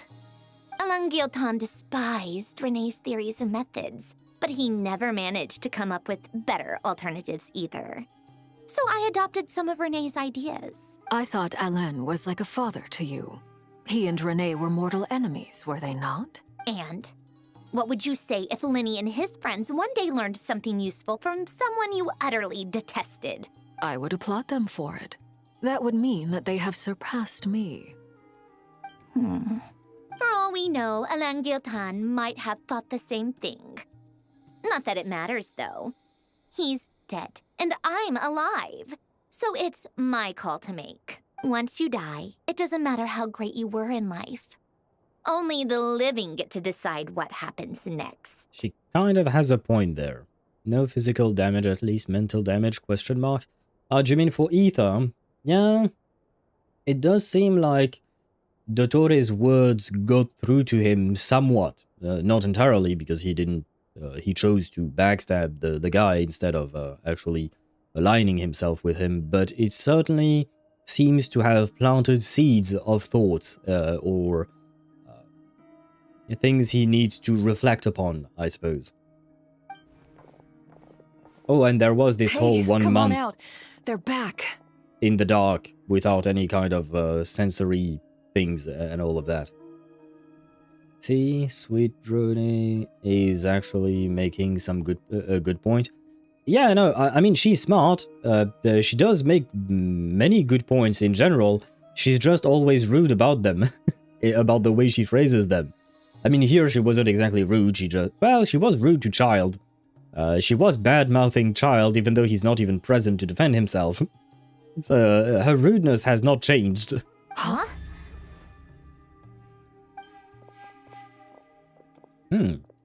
Arlecchino being surprised is... And your head's still screwed on? And you still have all your limbs? Yes, as you can see, I am fine. What does it look like? Way to keep your composure, madam. Excuse you. I am perfectly composed. Hey everyone, I am back. Glad you're okay. And bad-mouthing her own dad. That too, yes. See, so the rudeness continues. Yes, it's a huge relief. No, Arlecchino cares about us. Maybe Arlecchino sees us as a kind of like a Linny or Lynette, or like one of her children, you know? Which means I have no shot with her. Fuck. Sorry for making you all worry. Worry? And there she goes yeah, again. Right. You think we, the Fatui, were worried about you. And this is when I want to push her off a bridge. We were worried sick. Thank you! At the very least, you know, Arlecchino is honest, you know? Hey! The Traveler and I were already friends. You are free to join this mission in whatever capacity you please. Much like your tea parties. I like the little animation there. But, more importantly, Arlecchino called us friends. And I don't know if that means that she friend-zoned us or what, but I think it's a good step in our relationship or something. Stop, let the tsundere be tsundere. She can be a tsundere if she wants to, I just don't like it. She can be whatever she wants, and at the same time, I have the right to judge her actions. It's not like I'm, what do you call that? It's not like I'm preventing her from being a tsundere. I mean, I'm not a writer for HoYoVerse, so it's not like I'm going to change anything. But I will express my unsatisfaction at the existence of tsunderes in general. You need a manual to understand tsunderes? No, I understand them. I just don't like them. It's that easy. Just because I don't like them doesn't mean I don't understand. I do understand. I still don't like them. Believe me, it's more easy in video games. You need a manual for Sandrone. I mean, I suppose it makes sense that you need manuals for Sandrone because she is, you know, the machine and all that. But the fact is, I still don't like her. I mean, like I said, a slight distinction. I like her as a character because I find her interesting, but I dislike her personality. It's a laugh a minute with you guys. I must say, I was quite surprised when Mr. Albedo told me he would need no additional aid. We discussed this on our way back as well. I am rarely so unequivocal, but in this case, we had full confidence in Hat Guy. He said he knew what he was doing. Albedo and I pretty much had to just wait outside on standby. Meanwhile, Hat Guy broke into the energy field and rescued the Traveler solo. I have to say, it is very difficult for me to take these sentences seriously. We had full confidence in... And that's the name of the guy. Hat Guy is his name. Like, as much as it is funny, it's also very difficult for me to take anything seriously when the guy is called Hat Guy. Like, it's a dumbass name. It's a funny name, I'll give you that. But in serious situations, you know, it breaks the tension for me. I had a field time with a real-life tsundere, and it was not a pleasant time. Yeah, I know. Tsunderes are nice when it's in a video game, in an anime, or something like that. When you meet them in real life, you will very most likely, or, well, I guess it depends on what things you like or not, but I have a hard time believing that people would actually like tsunderes in real life. It's... I mean, I suppose it can happen, but, like... Why would you enjoy someone being rude to you all the time? Like... well, to each their own, I suppose. We all have different tastes in life, but still. Would you prefer Hat or Guy? Well, at least Guy is an actual name. Hat is not exactly one, but Guy is an actual name. And, you know, that works for me. You can call him Guy. We would pronounce it Guy in French. but Guy is a name, and there are people called Guy in France. So why not? I'm assuming there are also people called Guy, well, in English speaking countries, but at least it's a name, you know? They need to call him Wanderer. Yes, Wanderer works, why not? Because they gave us the option to name him, but the name we gave him doesn't matter because the fact is that every player has chosen different names, so they can't make the voice actor say all of the different names. Like, it doesn't make sense, right? So why even give us the option of giving, what do you call that? Of giving us the possibility of naming him? And more importantly, Head Guy was funny and it was nice enough in, you know, during that event in Sumeru. Why not? Because the event was kind of low stakes, if I recall correctly. But in high stakes situations like this, having a guy just called Hat Guy is kind of ridiculous. Excuse me, X was 1. Yeah, and you're no longer with them, right? You're no longer with her. There is a reason for that. You may have liked her for a while, but nowadays, from the way you speak about her, you don't really like her anymore, do you? So you might like the tsundere for a tiny bit, because it's funny, it's fun, and then you realize that, oh shit, maybe it's not a good thing. For non-tsundere reasons I was with her. Yeah, that's the thing. You didn't like her because she was a tsundere, you liked her because of other qualities she may have had. But the fact is that at the end of the day, the tsundere might have been one of the reasons why you guys broke up, right? I can only assume. And you don't have to share more than you're willing to, that's absolutely fine. But the fact is that there is a reason you're no longer together, I would assume. Wanna hear the nicknames my cats have? I mean, sure, why not? We were talking about names, but not names for cats. For cats, you can name them whatever you want.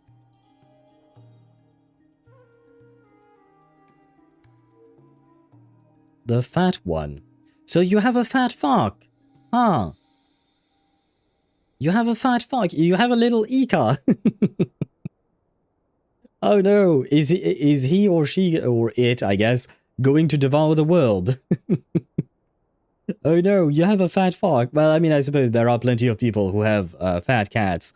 But maybe try to take care of that poor cat so that, you know, it lives longer. Well, he does have a hat.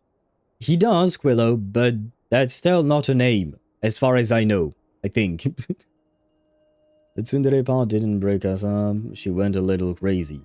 So you enjoyed being talked to the way Sandrone talks to everyone? Like you enjoy having someone talk to you in a rude way? It's a genuine question. Like, I'm not going to judge. Like I said, we all have our own tastes and stuff like that. But did you enjoy the fact that, like, someone could talk to you in a rude way? Like, yeah, I enjoy her kind of rudeness. Huh. I see.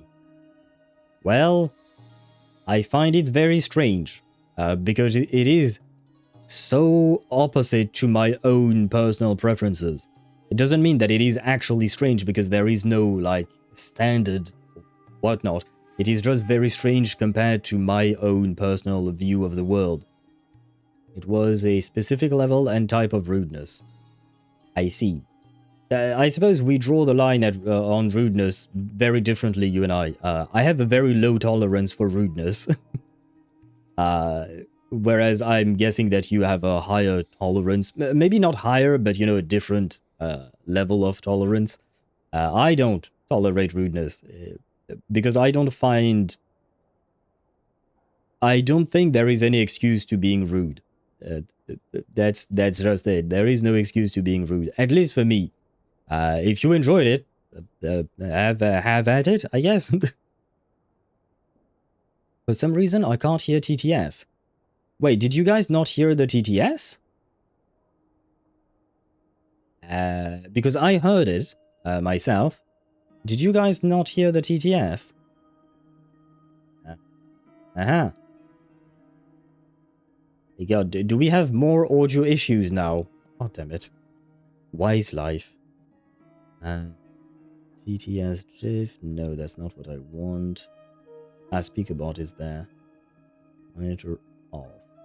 Wait, what? Oh.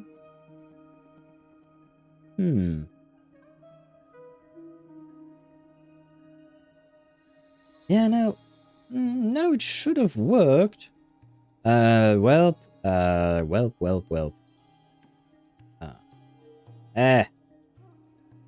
But yeah, did you guys hear the TTS or did you not? Because if you did not, I have to fix it. If you did, then I don't know what happened to Mihai. Why he didn't. And hello, Fauzan. Welcome to the stream. I hope you're doing well. I am doing well indeed. I was just... my vocal cords are a bit tired compared to yesterday. Because of yesterday, I should say. Because we did way too much reading. But other than that, other than a slightly sore throat, I am doing okay. Me showing coffee with cheese towards you. That kind of behavior, that type of rudeness. Well, I mean, that I wouldn't consider being rude. I suppose that's just like an inside joke or something like that. As long, well, or a prank. I don't like pranks either, to be fair, but that I find more acceptable. But having someone like Sandrone, for instance, that is constantly abrasive, and kind of like basically, yeah, for me, that's not my cup of tea, I suppose. Okay. Verbal poking? You know, verbal poking, I certainly understand, because I've done it myself, but I did it with friends because we had an understanding, because we did it to each other, and it was mainly played for jokes, and we knew about that. Nothing we said was actually serious, which is very different from the way Sandrone does it. I can't talk about your ex because I have no idea, I've never met her or anything, so I will not say anything about her. But for Sandrone specifically, it's just plain rudeness. It's not poking, verbal poking for jokes and to provoke laughter in the other party. She's just plain rude. There is no other way for me to define it. And welcome to Twitch's side, Deidara. You are potato. Why are you potato? That being said, I don't know why the TTS was not working. Welp. I don't know. Wait. Where is TTS? TTS should be somewhere around. TTS. TTS is here. Hello. This is a test.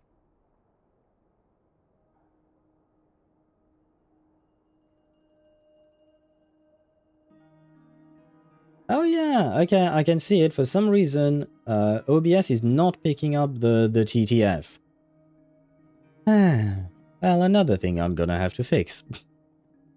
I mean, this is not crucial, so maybe I'll try to fix it later. Especially, yeah, I will have to try and fix it later, because the problem with the TTS is that you have to, there is a cooldown on it, even for me. So I'd have to remove the cooldown in order to be able to test things out, and it's going to take time and all of that. So for today, I suppose I will ask, I will just ask you guys not to use the TTS because, well, there is no point. The TTS is not TTSing. Because I can hear it, but you guys can't, and the whole point is that you guys can hear it as well. You should be able to. But yeah, the troubleshooting part for the TTS is going to be way too much of a problem.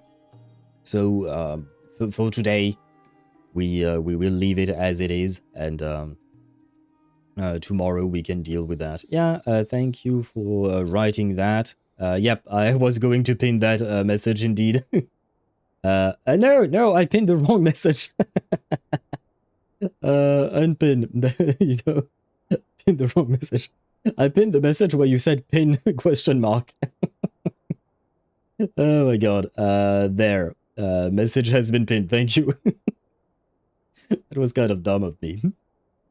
Take care, bro. Yeah, no worries. I will take care of myself. I mean, I still have a stream tomorrow as well, Pauzan, but on Monday and Tuesday I won't stream because those are my days off of streaming, so I will take care then. Also, Wanderer Enjoyers will pay to be called scum and worms by Wanderer. Yeah, that's the part I don't get. I mean, once again, I understand that we all have different tastes and all of that, but I wouldn't pay someone to call me scum or worm, you know? That's not my thing, personally. Sandrone still works for me because I'm just as blunt as she's in person. I try to tone it back where possible, but I can be a real dick to people like in like Western culture. Oh god, this is so complicated to explain. I mean, why not? To each their own. I'm personally really not a fan of that. Some people have a degrading kink. They do, that is true, that is true. This is why I always say to each their own, we have different tastes and all of that. I do realize that, yeah, people have... not everyone has the same taste as me, of course. It only makes sense. It's just... That's the degrading kink or even liking Sandrone is very... It's like at the opposite side of the spectrum of my own type of liking things and stuff like that. So it's more difficult for me to wrap my head around that, you know. It's because that is the cute part of Wanderer for them. Being called scum is cute?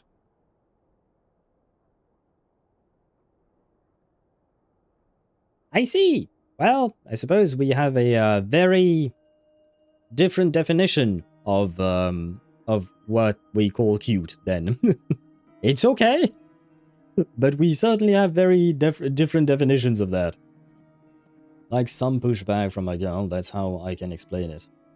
I don't know if pushback is the right word for it. I think I still understand what you mean, but when I think of pushback, I mean, what I'm thinking is like the opposite of what I guess in French we would call it a carpet.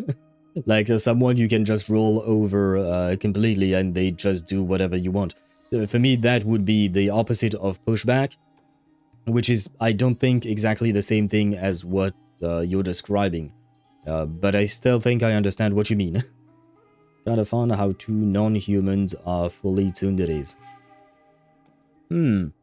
You could argue that A is also a tsundere, in the sense that the Raiden Shogun is really blunt and kind of rude sometimes. But A, when you go on the date where she eats dongo milk things, like the little ball thingies, and all of that, she's actually quite adorable, right? So if you count the Raiden Shogun and A as one, it is kind of a tsundere, kind of, right? And the Raiden Shogun is also a non-human character. Is it a coincidence? Ah, wait, but Ineffa is also a non-human character. And what do you call that? And Ineffa is nice. She's just cute. But A and Shogun are different personalities. Yeah, I know, but technically speaking, I know they're not the same person, that's for sure. They are two distinct beings, but they inhabit the same body, right? Well, technically, I know that A inhabits the sword that the Shogun uses, but sometimes A takes the Shogun for a ride, right? So from the same physical body, you will see two different personalities. One that is cute, and one that is rude. Well, rude is not exactly the same thing for...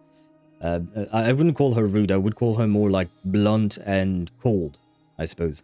But it's very much stretching it. You know what I mean? It's very much stretching the definition of a tsundere here. I know I'm really stretching it. Oh no, I draw the damn line at because she is a political leader. Oh yeah, no, I mean, that's another problem entirely. I'm not counting the whole fact that she basically allowed her nation to go to shit because of her own issues.